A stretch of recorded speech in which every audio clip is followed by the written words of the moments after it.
Jaxson Dart is not only set up to be the best player to come out of this 2025 NFL draft, but in a handful of years, Jaxson Dart could be one of the best quarterbacks in the entire league. Between the whole world knowing that Cam Ward was going with that first overall selection and Shador Sanders experiencing the worst draft slide in NFL history, between those two events that took place over draft weekend, there were other handful of quarterbacks taken in that draft that had their moments slightly overshadowed. But I'm here to say that Jaxson Dart going to New York could be the exact thing that helps bring New York back to league prominence and helps set Jackson up for long-term success. Because we can keep it real, the Giants have been terrible. The Giants have been a dumpster fire organization over the last few years, and it's simply just due to the fact that they have made terrible front office decisions time and time again that made absolutely zero sense. The two biggest obviously being they paid Daniel Jones and they let Saquon Barkley walk. The exact opposite of what they were supposed to do, the exact opposite of what everybody told them to do. And in both cases, those decisions, it didn't take long for them to come back and bite them in the ass, right? You touch the hot stove, you got burnt, and now the healing process begins. The Giants look to heal, they look to get back on the right track and turn their organization back into NFL relevance, and they have taken the right step in the right direction, at least setting their young quarterback up for long-term success. Because it doesn't matter how talented of a player you are. It doesn't matter how good of a quarterback you were in college. There are three huge factors that will determine whether or not a quarterback will have success within the NFL. A good offensive line, wide receivers that can get open, and a competent organization slash front office that is backing you at all times, and that is coaches included. Because we see it every single year.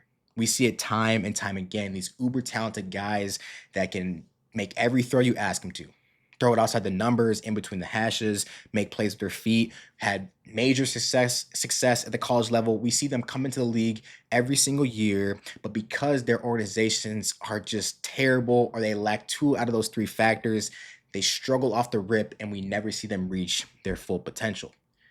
Bryce Young won the Heisman Trophy, one of the best college quarterbacks of the last couple of decades.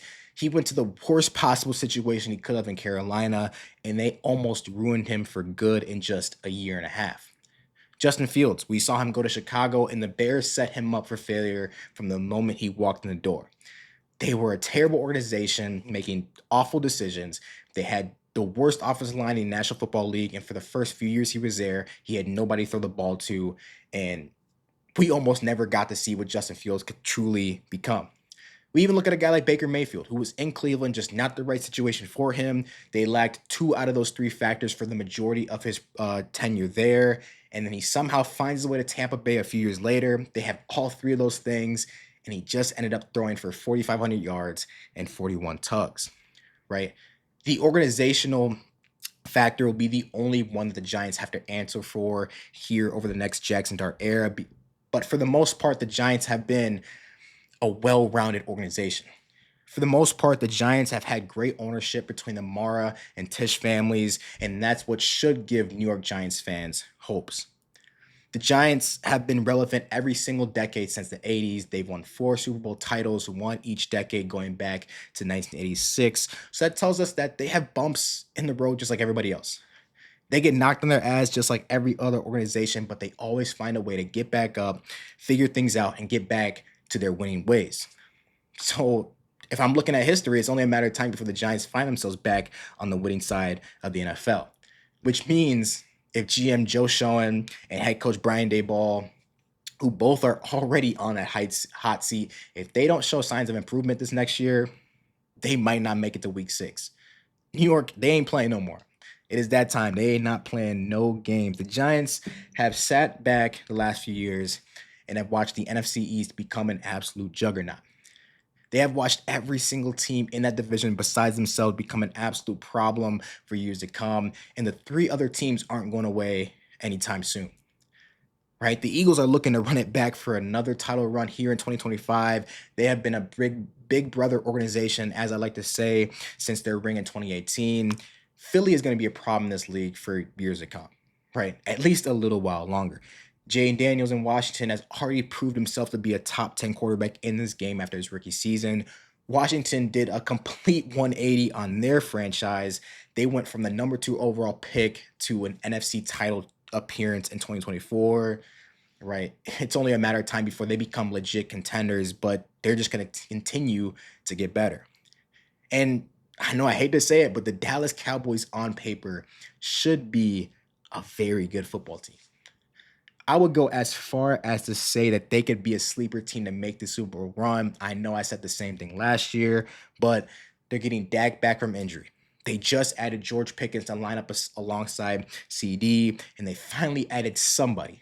They finally got somebody in that backfield that can run the football, and they just added Javonte Williams. They added Miles Sanders. This team should be very good, and that defense is already solid. The Giants are going to be playing catch up.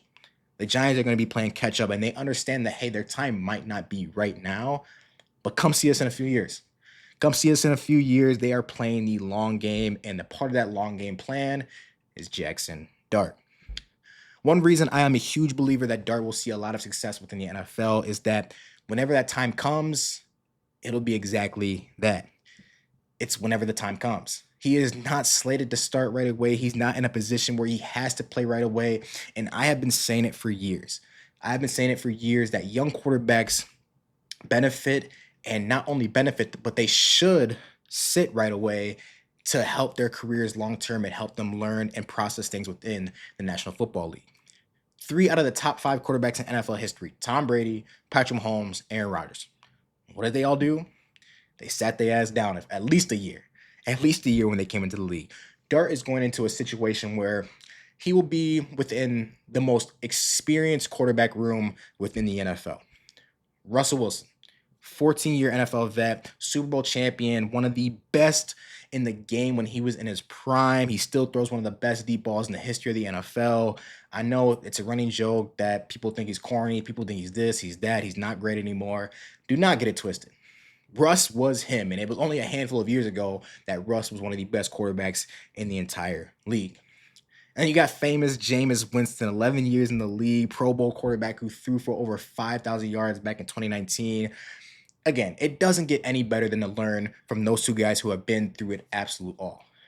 They have seen the ups, they've seen the downs, they've seen every single thing you could do within the National Football League from the quarterback position. And it's just two guys that everywhere they go, they're amazing teammates. And let's be honest, how funny of a quarterback room, how great of an experience it would be to sit in that room and see the dynamic between Russell Wilson and Jameis Winston. Just two polar opposite individuals. Again, Dart will be able to go there, see how they process things, see how they learn, see how they go about their business, learn from their mistakes so that whenever the time comes, whenever it's Dart time in New York, he can hit the ground running and he can take over under center, and he's going to be light years ahead of his peers and ready for whatever is thrown at him, right? The Giants, I believe, are doing this thing the right way. They are doing this thing the right way. They have invested in their offensive line, who was already middle of the pack in 2024, so they weren't the worst. They already got themselves Malik Neighbors, who, if not already, will be a top 7, 8 wide receiver in this league for some time to come. He can run any route you ask him to. He turns 50-50 balls into 70-30 balls. He lines up outside, in the slot, wherever you want him to. Again, Neighbors might single-handedly be the biggest factor to the success that Jaxson Dart has in the long run. Right? We've seen time and time again what having a true wide receiver one, having a true superstar wide receiver can do for the quarterback's success, his confidence, when he knows he just has that security blanket. When he knows, hey, whatever I know, if I get into trouble, I can throw it to this guy and he's going to make me look good. Justin Jefferson.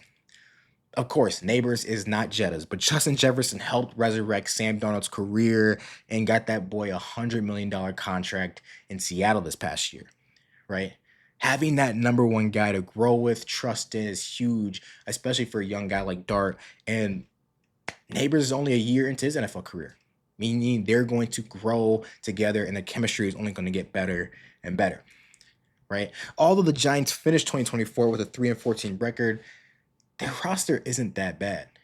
Their roster doesn't scream bottom 5 team within the NFL, right? They upped their running back room. They got Tyrone Tracy, Devin Singletary. Their defense on paper should be pretty good. They should have one of the best front fours in all of football between Dexter Lawrence, one of the best interior linemen in the NFL, Brian Burns, and number 3 overall pick Abdul Carter.